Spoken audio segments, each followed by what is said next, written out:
Hai, halo semuanya, selamat datang kembali di Rans CT Medical Education Channel. Di video kali ini kita masih membahas tentang soal-soal uji kompetensi perawat Indonesia.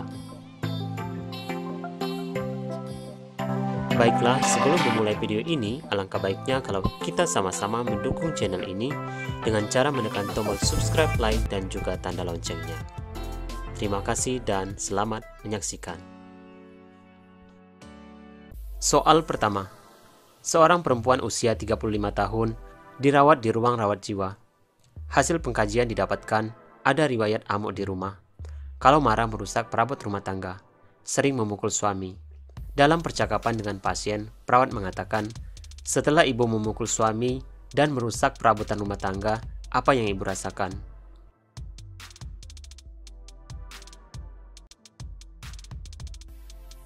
Pertanyaan soal, apakah tujuan komunikasi pada kasus di atas? Pilihan jawaban, A. Melatih sikap asertif, B. Mengevaluasi respon pasien, C. Mengeksplorasi perasaan pasien, D.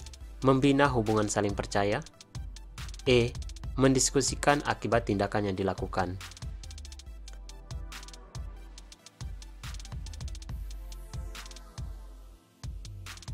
Kunci jawaban E. Pembahasan. Sesuai dengan piknet di atas, ada kata kunci dalam percakapan dengan pasien. Perawat mengatakan, setelah ibu memukul suami dan merusak perabotan rumah tangga, apa yang ibu rasakan? Pilihan E karena kunci jawaban yang paling tepat. Karena dengan cara mendiskusikan bersama pasien, akibat perilakunya dapat membuat pasien mengetahui kerugian yang ia dapatkan dan pasien mau belajar cara lain yang lebih baik untuk mengungkapkan kemarahan tanpa menimbulkan kerugian.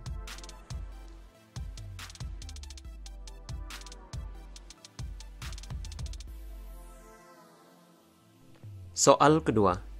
Seorang perempuan usia 38 tahun datang ke IGD psikiatri diantar oleh keluarganya. Hasil pengkajian diketahui bahwa di rumah pasien marah-marah, bicara kasar, merusak barang dan mengancam. Sudah 2 bulan sejak ia diceraikan oleh suaminya. Tanda-tanda vital dalam batas normal.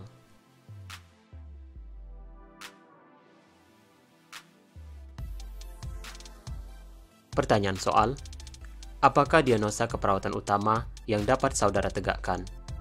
Pilihan jawaban, A.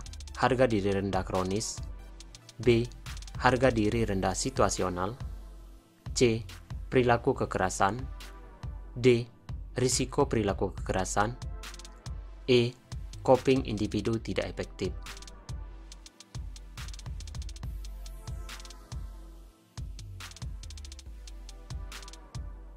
Kunci jawaban C. Pembahasan. Sesuai dengan piknet di atas, ada kata kunci di rumah pasien marah-marah, merusak barang, dan mengancam. Sudah 2 bulan sejak ia diceraikan oleh suaminya. Pilihan C. Perilaku kekerasan, karena sudah sesuai dengan tanda gejala mayor perilaku kekerasan.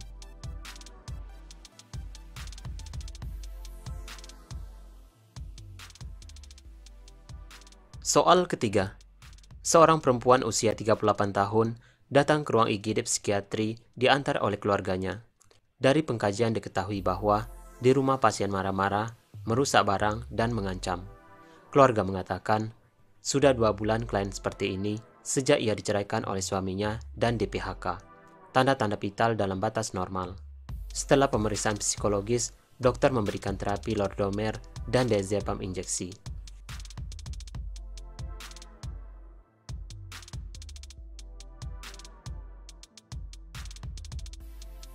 Pertanyaan soal, apakah tujuan dari pemberian terapi medis pada pasien tersebut? Pilihan jawaban, A. Menenangkan pasien, B. Membuat pasien tertidur, C. Mengendalikan emosi pasien, D. Membuat pasien mengenal realita, E. Memampukan pasien untuk bicara dengan baik.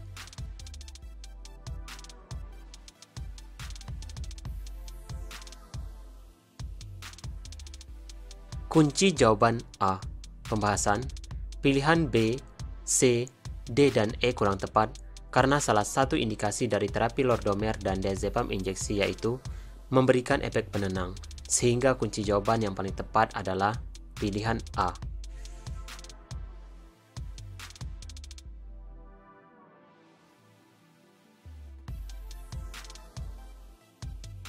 Soal keempat. Seorang perempuan usia 25 tahun dirawat di ruang psikiatri rumah sakit jiwa. Hasil pengkajian didapatkan pasien duduk menyendiri, bicara sendiri, tertawa sendiri. Obat psikotik sudah diberikan sesuai program pengobatan. Sesuai rencana, hari ini akan dilaksanakan SP1.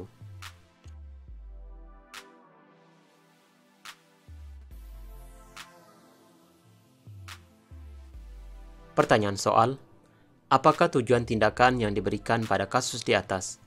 Pilihan jawaban: A. Klien dapat memutus halusinasi dengan cara spiritual. B. Klien dapat memutus halusinasi dengan cara menghardik. C. Klien dapat memutus halusinasi dengan cara bercakap-cakap. D. Klien dapat memutus halusinasi dengan cara minum obat teratur. E. Klien dapat memutus halusinasi dengan cara terapi aktivitas kelompok.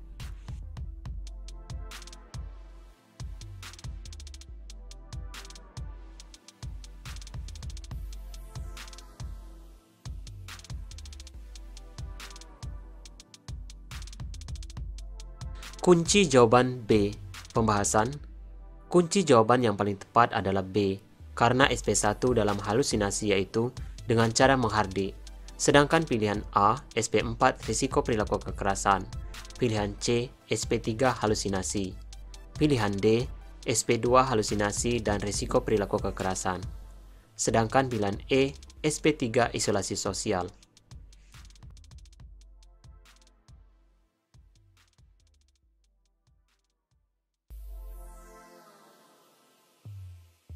Soal kelima.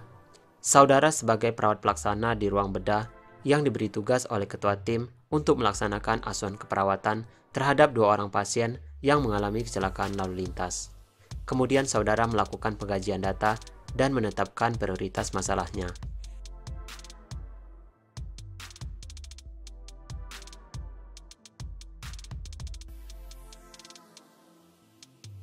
Pertanyaan soal: apakah yang menjadi kriteria dalam menetapkan prioritas masalah pada kasus di atas? Pilihan jawaban: A. Disusun berdasarkan diagnosa keperawatan. B. Prioritas masalah berdasarkan keinginan pasien. C. Diagnosa keperawatan dibuat sesuai dengan wewenang perawat. D. Status kesehatan dibandingkan dengan norma untuk menentukan kesenjangan. E. Masalah yang mengancam kesehatan seseorang merupakan prioritas kedua.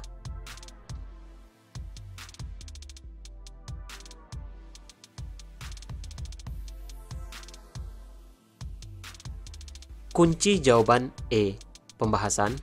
Kriteria prioritas masalah adalah masalah yang mengancam kehidupan merupakan prioritas utama, masalah yang mengancam kesehatan merupakan prioritas kedua, dan masalah yang mempengaruhi perilaku merupakan prioritas ketiga.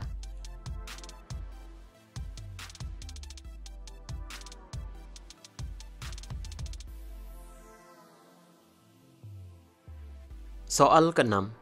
Kepala Ruangan Penyakit Syaraf memberikan pengarahan pada perawat pelaksana tentang penulisan dokumentasi keperawatan menggunakan model Problem Intervention Evaluation atau PIE.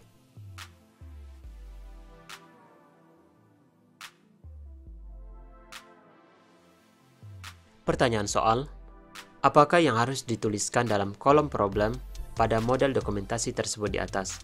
Pilihan jawaban: A. Data subjektif, objektif dan penunjang. B. Hasil pengkajian keperawatan dan masalahnya.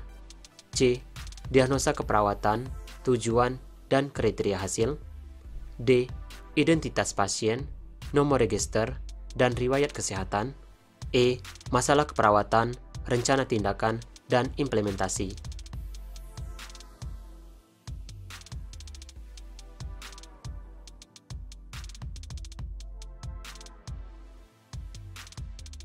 Kunci jawaban C, pembahasan. Kolom problem diisi diagnosa keperawatan, tujuan, dan kriteria hasil.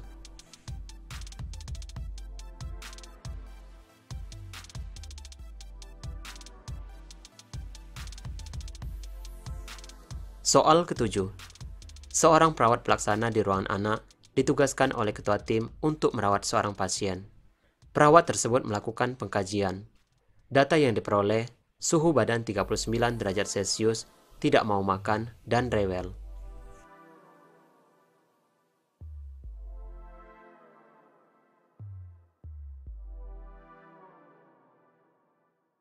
Pertanyaan soal, apakah langkah selanjutnya yang dilakukan oleh perawat pelaksana tersebut pada kasus di atas?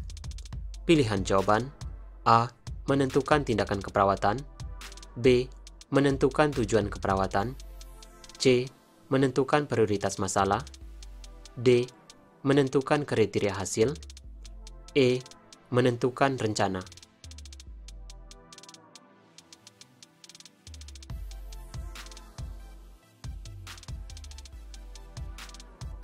Kunci jawaban C. Pembahasan. Menentukan prioritas masalah merupakan langkah selanjutnya setelah pengkajian data dan menetapkan diagnosa keperawatan, dan merupakan bagian dari perencanaan asuhan keperawatan.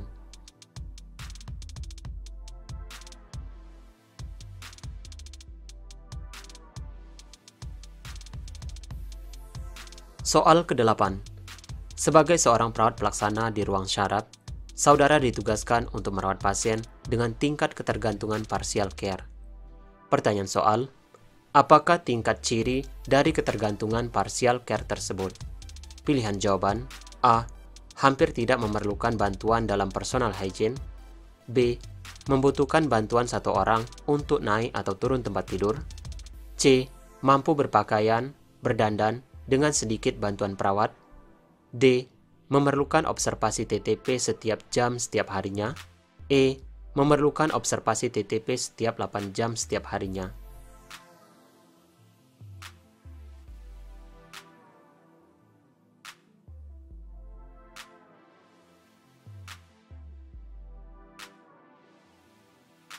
Kunci jawaban B.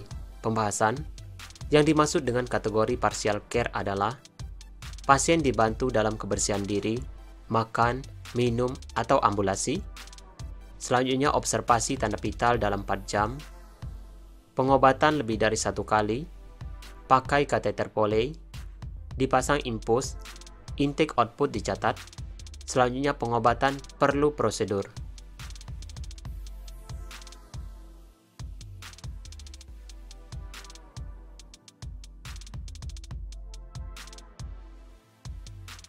Soal ke-9. Perawat X saat ini sedang bertugas di ruang bedah dan merawat pasien dengan kategori minimal care. Pertanyaan soal, apakah kriteria pasien minimal care tersebut? Pilihan jawaban: A. Makan dibantu, B. Bantuan eliminasi, C. Bantuan kebersihan diri, D. Observasi tanda vital setiap shift, E. Observasi tanda vital setiap 2 jam.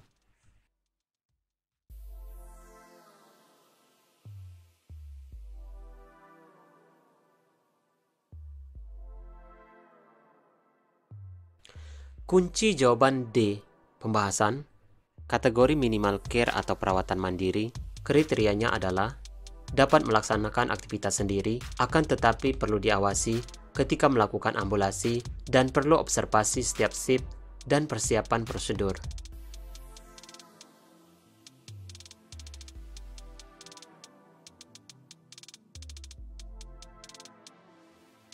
Soal ke-10. Saudara dinas di ruang perawatan penyakit dalam, di mana kepala ruangan memberikan tugas kepada seorang perawat untuk merawat pasien sejak pertama masuk rumah sakit sampai pulang. Pertanyaan soal, apakah metode penugasan yang diterapkan di ruangan tersebut? Pilihan jawaban: A. Tim, B. Kasus, C. Primer, D. Modular, E. Fungsional.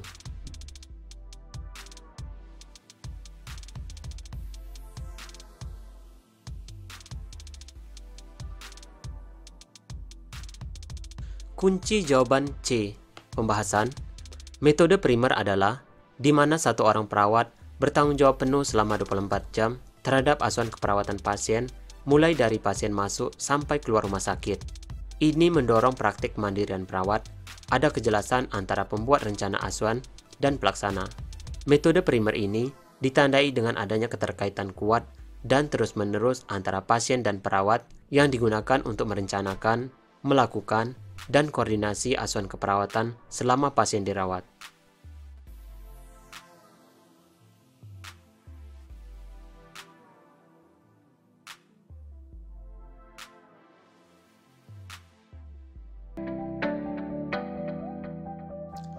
Baiklah teman-teman semuanya, terima kasih buat kamu yang sudah menyaksikan video ini.